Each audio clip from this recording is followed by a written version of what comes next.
ನಮಸ್ಕಾರ. ಸುವರ್ಣ ನ್ಯೂಸ್ ವಿಶೇಷಕ್ಕೆ ಸ್ವಾಗತ. ನಾನು ಶ್ವೇತಾ. ಆ ದೇವರು ನಮಗಾಗಿ ನೀಡಿರುವ ವರ ಪ್ರಕೃತಿ, ಅರಣ್ಯ. ಇದನ್ನ ಉಳಿಸಿ ಬೆಳೆಸೋದು ನಮ್ಮ ಕರ್ತವ್ಯ.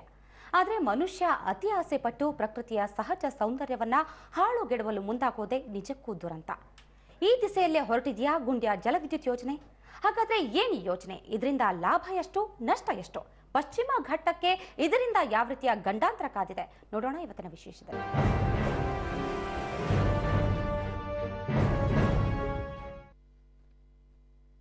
ಯುನೆಸ್ಕೋ ವಿಶ್ವದ ಅತಿ ಸೂಕ್ಷ್ಮ ಜೀವ ವೈವಿಧ್ಯತೆಯ ತಾಣ ಅಂತ ಗುರುತಿಸಿರೋದು ಪಶ್ಚಿಮ ಘಟ್ಟ ಪ್ರದೇಶವನ್ನ.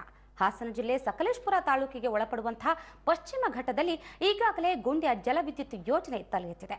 ರಾಜ್ಯ ಸರ್ಕಾರ ಈಗಾಗಲೇ ಈ ಯೋಜನೆಗೆ ಶಂಕುಸ್ಥಾಪನೆ ನೆರವೇರಿಸಿದೆ. ಆದರೆ ನಿಜಕ್ಕೂ ಈ ಯೋಜನೆಗೆ ಕೇಂದ್ರ ಅರಣ್ಯ ಇಲಾಖೆಯಿಂದ ಅನುಮತಿ ದೊರೆತಿದೆಯಾ? ಈ ಒಂದು ಯೋಜನೆಯಿಂದ ಅಲ್ಲಿನ ಅರಣ್ಯದ ಮೇಲೆ ಯಾವ ರೀತಿ ಪರಿಣಾಮ ಬೀರಲಿದೆ? ಈ ಬಗ್ಗೆ ಮಾತನಾಡಲು ನಮ್ಮೊಂದಿಗೆ ಇವತ್ತು FKCCI ಅಧ್ಯಕ್ಷರಾದ ಕ್ರಾಸ್ತಾ ಅವರು ಸ್ಟುಡಿಯೋದಲ್ಲಿದ್ದಾರೆ. ನಿಮಗೆ ಸ್ವಾಗತ ಕ್ರಾಸ್ತಾ ಅವರೇ. ಜೊತೆಗೆ ಮಂಗಳೂರಿನಿಂದ ಗುಂಡ್ಯ ಯೋಜನೆ ವಿರೋಧಿ ಹೋರಾಟಗಾರರಾದಂತಹ ನಿರೈನ್ ಜೈನ್ ಅವರು ನಮ್ಮೊಂದಿಗೆ ನೇರ ಸಂಪರ್ಕದಲ್ಲಿದ್ದಾರೆ. ಅಷ್ಟೇ ಅಲ್ಲ, ಹಾಸನದಿಂದ ಮಲೆನಾಡು ಜನಪರ ಹೋರಾಟ ಸಮಿತಿ ಅಧ್ಯಕ್ಷರಾದ ಕಿಶೋರ್ ಕುಮಾರ್ ನಮ್ಮೊಂದಿಗೆ ನೇರ ಸಂಪರ್ಕದಲ್ಲಿದ್ದಾರೆ. ಎಲ್ಲದಕ್ಕೂ ಮೊದಲು ನಾವು ಕ್ರಾಸ್ತಾ ಅವರನ್ನ ಮಾತನಾಡ್ಸೋಣ. ಕ್ರಾಸ್ತಾ ಅವರೇ, ನಿಮ್ಮ ಅಧ್ಯಯನದ ಪ್ರಕಾರ ಈ ಒಂದು ಗುಂಡ್ಯ ಜಲವಿದ್ಯುತ್ ಯೋಜನೆಯಿಂದ ಏನೇನು ಅನುಕೂಲಗಳಿದೆ? ವರ್ಷಕ್ಕೆ ಎಷ್ಟು ವಿದ್ಯುತ್ ಉತ್ಪಾದನೆ ಮಾಡಬಹುದು? ಎಷ್ಟು ಭೂಮಿ ಬೇಕಾಗುತ್ತೆ?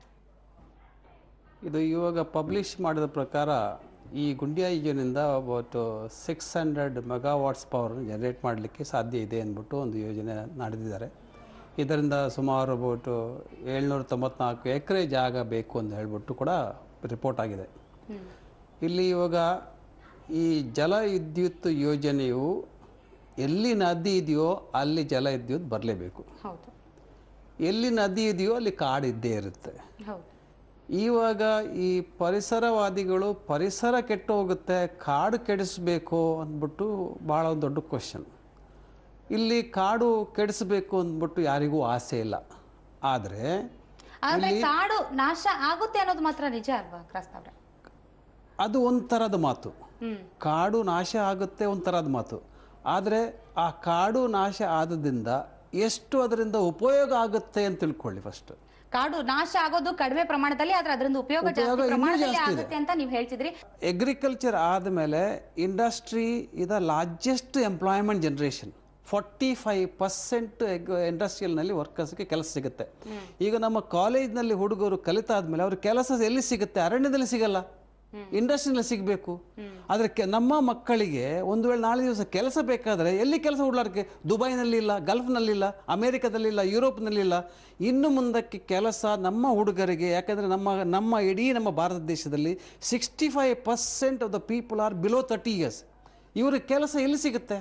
ಹಾಗಾದರೆ ನಾವು ಇವಾಗ ಎಷ್ಟು ಮಹತ್ವವಾದ ಯೋಜನೆಗಳು ನಾವು ಈ ಎಲೆಕ್ಟ್ರಿಸಿಟಿ ಜನರೇಷನ್ ಮಾಡಬೇಕು, ಅದನ್ನು ಮಾಡಬೇಕು ಅಲ್ಲದೆ ಈ ಪರಿಸರವಾದಿ ಕೆಟ್ಟು ಹೋಗುತ್ತೆ, ಅರಣ್ಯ ಕೆಟ್ಟು ಹೋಗುತ್ತೆ ಅಂದರೆ ಅರಣ್ಯ ಪ್ರಾಣಿಗಳು ಅವರವರ ಜೀವನವನ್ನು ಅವರವರು ಮಾಡ್ತಾರೆ. ಮನುಷ್ಯರು ಅದನ್ನು ಓಡಿಸ್ತಾ ಇದ್ದಾರೆ. ಪ್ರಾಣಿಗಳ ಬಗ್ಗೆ ಕೇರ್ ಮಾಡಬೇಕು ಅಂತೀರಾ? ಕೇರ್ ಮಾಡಲೇಬೇಕು, ನಿಜವಾಗಲ್ಲ. ಆದರೆ ಇವಾಗ ಅಲ್ಲಿ ಆನೆಗಳು ಬಂದ್ಬಿಟ್ಟು ಇಷ್ಟು ಜನನ ಕೊಂದು ಹಾಕಿದ್ರೆ ಅಂದರೆ ನೀವು ಆನೆಗಳ ಹತ್ರ ಯಾಕೆ ಹೋಗ್ತೀರಾ? ಹೋಗ್ಬೇಡಿ.